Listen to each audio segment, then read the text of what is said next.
La gente se hartó, pero se hartó de todos. Se hartó de los discursos vacíos, de los nombramientos absolutamente inadecuados, por decirlo menos. La gente quiere explicaciones claras, la gente quiere la verdad. No es que la gente quiere la vaca, no.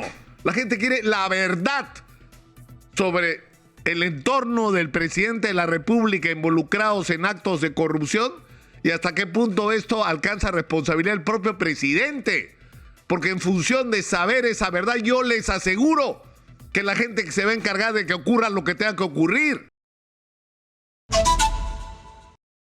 Estamos puestos en una situación que yo no logro entender, sinceramente. Es decir, no logro entender cuál es el sentido.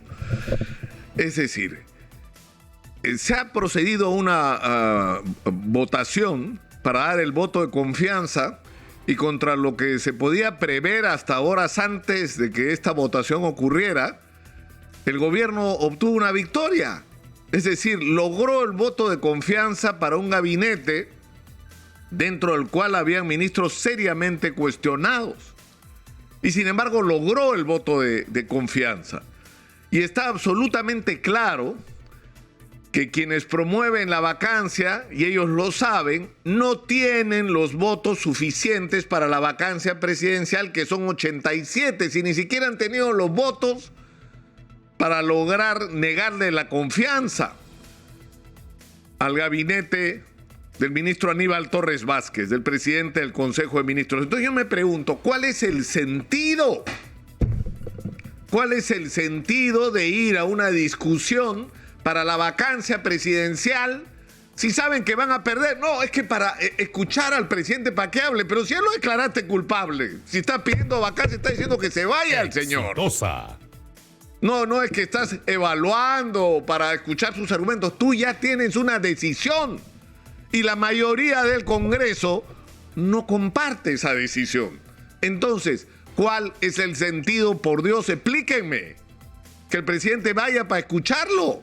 Yo no sé si hay otros mecanismos, pero es decir, estamos en una situación política muy compleja, donde yo creo que la característica más importante, y lo muestran las encuestas, es que los niveles de popularidad del gobierno y del Congreso dan vergüenza.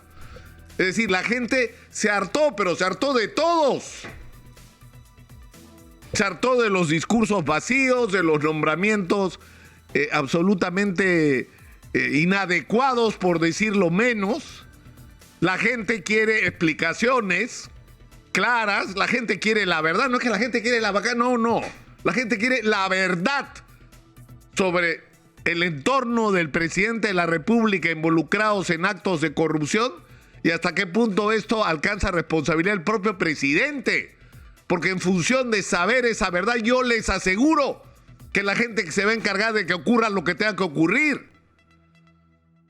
Pero, es decir, la gente se cansó además del Congreso, de un Congreso de la República que, como dice Manuel Rosas, tiene una doble agenda, la del discurso por arriba, ¿no es cierto?, bien bonito contra el gobierno, súper crítico, con la mano en la frente, y por abajo están tratando de sabotear el proceso de reforma universitaria.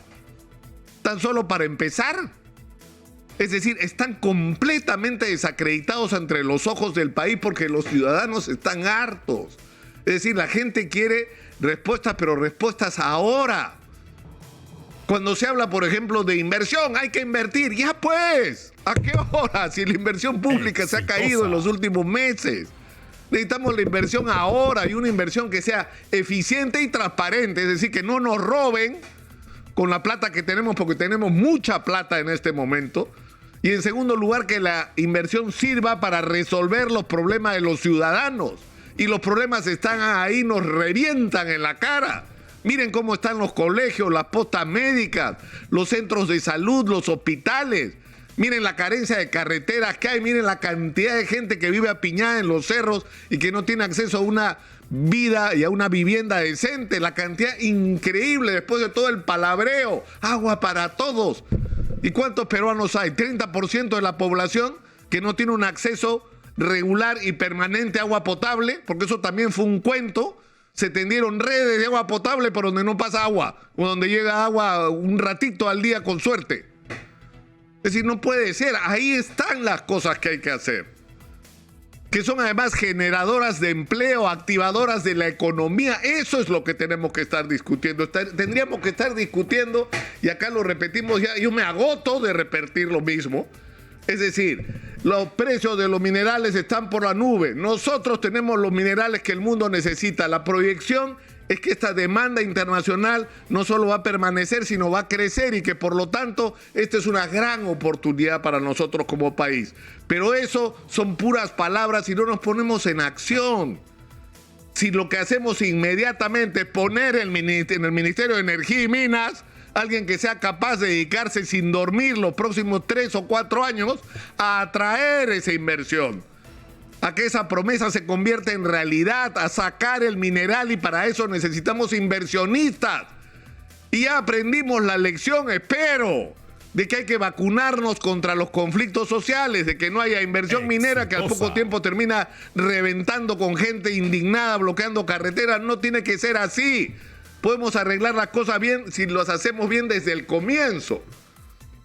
Si logramos que desde el día que empiece la exploración minera la gente se sienta parte del proceso, la gente se sienta favorecida por la presencia de la minería, que la gente celebre la presencia de la minería porque empiezan a cambiar sus vidas desde el primer momento, y no solo porque tengan centros de salud, colegios, viviendas dignas, agua potable, sino porque se invierte en su futuro, en lo que va a ser el futuro de esa comunidad, de esa región, cuando ya no haya mineral, que es en lo que tendríamos que estar pensando.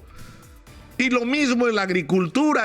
Lo que está pasando es extraordinario y es producto del esfuerzo absolutamente fantástico de un grupo de empresarios que han logrado poner la fruta peruana en los primeros lugares del mundo. Y cuando esto ha empezado a llegar a los pequeños agricultores, le ha revolucionado la vida a los pequeños agricultores.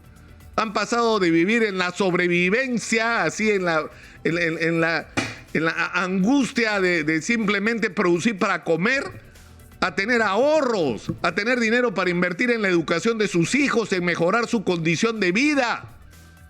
Pequeños agricultores que han logrado incorporarse a las cadenas de la agroexportación. Entonces hay que trabajar en eso. Y eso requiere de leyes, eso requiere de iniciativas, porque hay que desbloquear todo lo que está bloqueado. Miles de obras paradas, desde hospitales hasta irrigaciones. Miles. En eso hay que ponerse a trabajar, porque eso es lo que le va a cambiar la vida a la gente. Y una vez más, y lo voy a repetir hasta el cansancio, eso no tiene color político. No hay ideología ahí, es un sentido práctico de la vida, de las cosas que hay que hacer y de la política. Pero el problema es que estos son los problemas que tenemos. Yo he llamado la atención insistentemente sobre esto. Es decir, si invertimos en minería y logramos atraer la inversión en la minería y lo hacemos bien, no solamente vamos a generar empleo en minería, ya está ocurriendo un fenómeno. Hay empresarios peruanos que están produciendo maquinaria para la minería que se está exportando. Se está empezando a crear una industria en el Perú asociada a la minería. Y lo mismo está ocurriendo en relación a la agroindustria de exportación.